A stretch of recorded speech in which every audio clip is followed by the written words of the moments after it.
We had a on-the-record briefing yesterday. President Trump, Vice President Pence was there, Secretary Nielsen, the acting head of the OMB, the head of the Border Patrol, also Jared Kushner was there. I got an opportunity to ask a question directly to the president about the asylum status. But, I just want to dispel all these rumors out there, the fake news about despair in the White House and chaos and dark clouds over. Look, we were there an hour, and the president's entire senior staff was there, including Sarah Sanders and many other people, Bill Shine, Higley, who's coming on here in a moment, all that good stuff. But as far as chaos, I mean, it's just false. I mean, everybody's in a great mood. The president in a great mood, and so is the staff. Hogan was there. He's going to be joining us here in a moment. So all this nonsense about chaos and all this stuff, it is just fake news. I mean, you can't feign this for an hour. The president, the vice president has a great relationship. So it was a great hour that we had, very informative. But the bottom line is you got two things going on. You have a crisis at the border and the Democrats simply not willing to negotiate. Joining us now to flush all this out and give us the facts, and no fake news here, Deputy Press Secretary Hogan Gidley, back by popular demand. Hogan, thanks for being with us, man. Facts from the powers that be, including the President of the United States, and now the American people are going to hear the entire scenario, hopefully tonight. Well, listen, Hogan, I want to get to those facts, but you just heard my opening. All of this mantra we keep hearing from the fake news media about the chaos and despair in the White House, and people are leaving and jumping ship, and everybody's unhappy. Look, I was there an hour yesterday. You were in that room. I got to just be candid. I didn't sense any of that. I sensed the exact opposite. People were fired up. There was hope. There was enthusiasm. Why does this story keep coming out? I'm not sure. I think that there are enough people around who still, because the narrative was built early on that there was chaos. And look, there's no doubt that I wasn't in the administration in the better part of the first year. I've only been here for about a year and a half now. But I heard things were tough around here, and I understand that. But any new administration is tough. But the narrative was kind of baked that this is a president or a staff that is chaotic, that can't get out of its own way, and those types of things are just not true. You saw it yesterday, and anyone who comes over here, I can't tell you how many family members or friends I've run into in the hallways for either my own or other people. They're here visiting me or other people, and they'll say, everyone says it's so crazy here, but it's not. You guys are just walking around doing work. And I was like, yes, I'm well aware of that. It's a narrative that's false. It's something that the fake news media and so many others try to push out on the American people because they think it's kind of understandable and digestible that, oh, it's just chaotic and crazy, and they want people to think their government and their president is somehow making things worse, when in actuality, as you well know, and as your listeners, he's had record-setting accomplishments in record-setting time. He's done more for this country than most presidents do in their entire term, and he's in 2 terms. He's done it in 2 years. So right.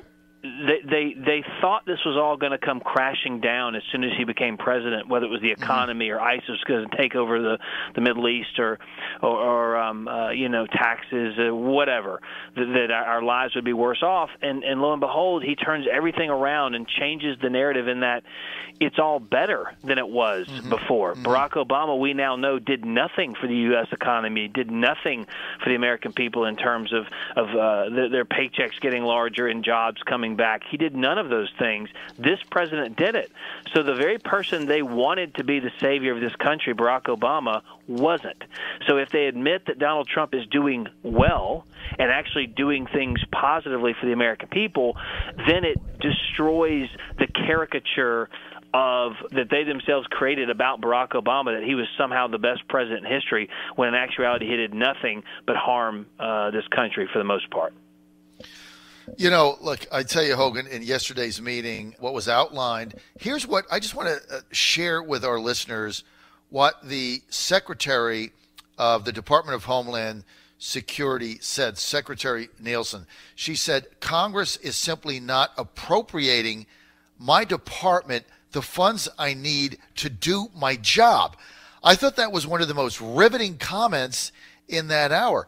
And basically what you've got is a crisis at the border that the Democrats do not want to acknowledge in the face of all sorts of facts and data. They just want to ignore it like it doesn't exist. Secondly, they don't want to negotiate. As the vice president said yesterday, he said there was a meeting, you were at it, with senior Democratic staff on Sunday with Jared Kushner and Vice President Pence and yourself and others. And they met not with Nancy Pelosi or Chuck Schumer. They met with their staff. And the president and vice president said in the meeting, the first three things that top three staffers said is, well, we'll negotiate with you after you open the government. And the vice president's position was, that's ridiculous, because all you're going to do is get a CR, and then on the 29th day, we're going to be having the same fight. Let's just get this done. Where do we go from here? They've been pushing that narrative for the better part of a year. The Democrats, that we can just negotiate on DHS later. Listen to how that sounds on the face. Just say this out loud for a moment. They want to open the government by passing these 6 bills, but they don't want to fund at crisis levels, a crisis situation, the Department of Homeland Security. So now Democrats are saying, hey, we are beginning to recognize, at first they didn't know the data, they didn't believe the data, and they didn't care about the data. Now they're starting to understand, wait a minute, this data isn't by political people. This is by career officials at DHS, ICE, and CBP who are on the border putting their lives on the line every day. They're the ones compiling this data. They've worked for Democrats and Republicans. All they are civil servants out there trying to keep the peace for this nation. They're the ones giving us this data. So now we begin to understand it. But in the face of understanding it and believing that this is a crisis, they're saying, hey, but our solution is let's just kick the can down the road for another 30 days, maybe another 45 days, and fund status quo laws at status quo levels when there's a crisis situation. Now, that makes zero sense whatsoever. Any sane person who's looking at the data and understands that we've seen massive increases in family units coming to this country, massive increases in fake family units who say they're related, but they aren't. So they're part of child trafficking, human smuggling, that type of thing. Massive increases in the amount of unaccompanied children, 25% increase. We'll see 100, if things hold, we'll see 100,000 unaccompanied children come to this country in the first quarter. We didn't see that entire total all of last year. So the numbers are staggering because people are coming across the country. We even coming across the border into our country. You heard the statistic yesterday too. They confiscated enough fentanyl last year to kill every man, woman, and child in this country. 2,500 pounds they caught on the border. That would kill every person in this country with an overdose. Now, if that's not a crisis situation, I don't know what is. The amount of people coming up in these caravans, we now see an escalation in violence in them.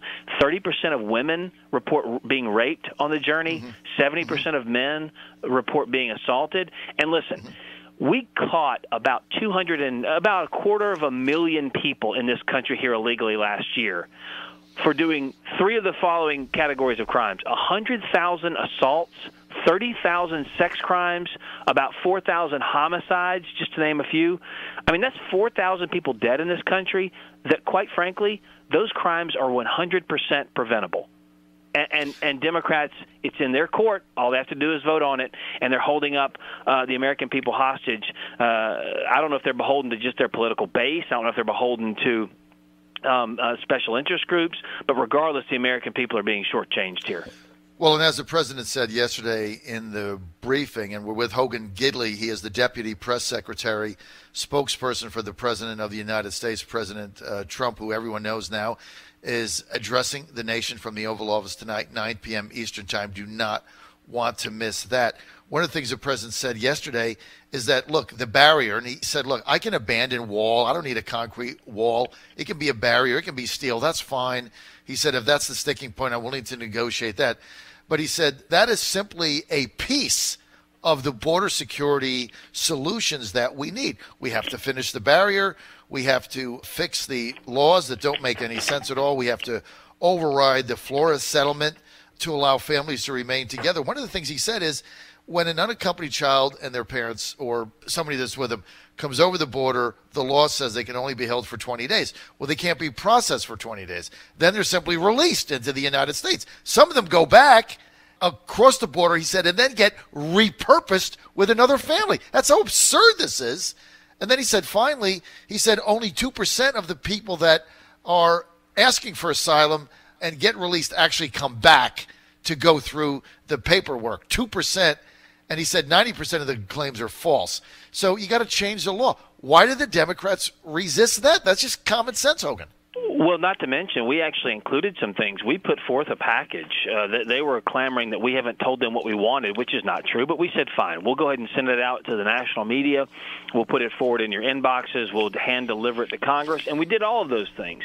And, of course, the steel slat barrier is 100% part of this package because, as we all know, statistical data shows walls work. Wherever you put them, whether it's Israel or here in the United States, in Yuma and Tucson and El Paso, San Diego, we've seen a 95% reduction on average of illegal crossings in those areas because walls work. That's why you have front doors on your house. That's why you have gated communities. It makes you safer. They're time-tested, proven methods of security. But in addition to that, we upped some of the dollar amounts we talked about for humanitarian needs based on some of the things the Democrats wanted. We said, okay, let's enhance some medical support and transportation. We also wanted a certain amount of money for detention and ICE beds. We upped that as well. In addition, the technology and counter narcotics. Right now, we don't screen all the vehicles that come through this country. We've now purchased, or in this package, it purchases equipment that allows us to screen every single vehicle that comes into this country. And that's great. Those are our ports of entry. But it goes back to the overall concept, which is 72% of the people who come into this country illegally come in between ports of entry, which means with no barrier, it'll just take them away from ports of entry right out into the desert, and they'll just walk across the border that way. I mean, it's just so commonsensical, as you said, and the American people know this. Any sane, rational person understands that walls work. Call it a barrier, call it a fence. The president was even clear and even told the Democrats, help me design it. I don't care what it looks like. It just needs to be effective. And now we're talking about steel, which is even better because we can use U.S. steel to build it. So it creates even more jobs. I mean, the plan is just so brilliant on its face. And it actually works. It's not just a lot of lip service. So, again, these same Democrats who oppose it now, the Chuck Schumers, the Hillary Clintons, the Barack Obamas, the Bill Clintons, all those folks voted for a barrier fencing in 2006 and 2013. They all did that. But now that Donald Trump's trying to do it, somehow that changes the calculus. They need to understand the American people want this. They deserve this. They want to be like these congressmen are, and it's time to come to the table and negotiate to get this deal done. 60,000 unaccompanied children came across the border in fiscal year 2018. That's an increase of 25%. 161,000 family units came across the border in fiscal 2018. That's an increase of 50%.